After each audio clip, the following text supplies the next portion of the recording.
Well, I would say that patience is a big part of the equation. I think that uh,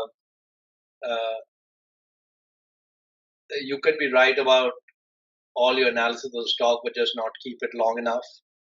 And stocks, like you can study this, right? Like stocks have done an average about 9 or 10% a year, but if you study the long history of stocks, it's not coming in like clockwork. It's very lumpy, and so you can have large movements in short periods of time and no movement for long periods of time, and all of that. So patience is a big part of it. I think uh, sticking within circle of competence is a big part of it. I think that some other things that are useful is that one of the reasons why cloning is such a good idea is because it's already made it through the filters in one brain. And if you admire that brain, and if things have already made it through that brain, and so the important thing with cloning is that you should focus on cloning the ideas that are the biggest positions of the people who made those bets. Like the top three or four. If you were looking at the top 3 or 4 or 5 bets that a person has made, rather than the 30th bet he's made, the 30th bet is not going to help you that much. But so so the interesting thing about the cloning is that if if you look at a top 5 position of David Einhorn, top 5 position of Bill Ackman, top 5 position of Carl Icahn, top 5 position of Warren Buffett, top 5 position of Seth Klarman, and so on, then that's a really good pond to go fishing in, because it's already been through one filter.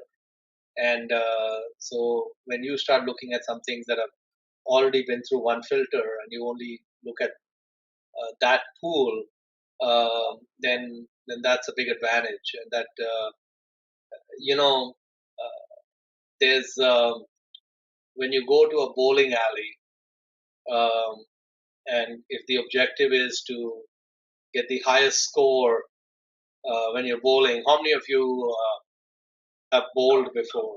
Can you raise your hand? Looks like we got some bowling aficionados in your class.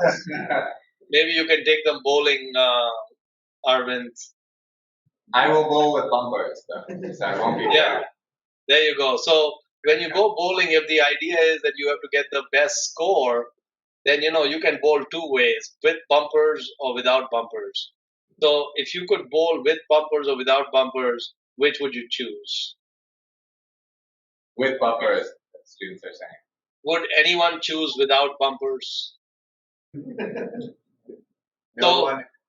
bowling with bumpers is basically like doing cloning of 13Fs, because it's already been through one idea. So the odds that you'll have a gutter ball just go down dramatically. I mean, you may still end up with the ball going kind of off to the side when it gets close to the pins, but the odds are very low.